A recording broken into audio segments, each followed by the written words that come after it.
Nikola Tordinac rodio se 1858. godine u Đakovu i umro je 1888.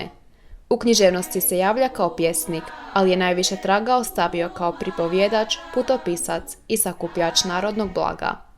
Za vrijeme svog boravka u Pečuhu kod rodbine 1885. godine sakupio je brojne narodne običaje, pjesme i pripovjetke iz Pečuha i okolice.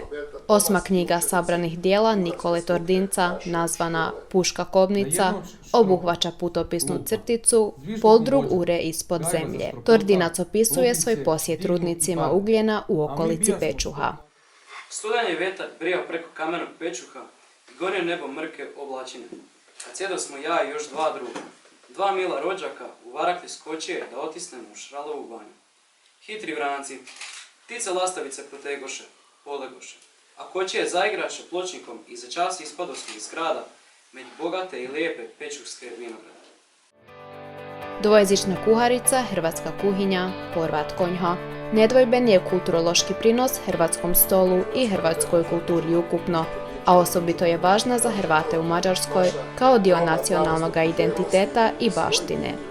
Nakon programa slijedila je degustacija vina i kolača što su pripremili nastavnici i učenici Srednje strukovne škole Antun Horvat.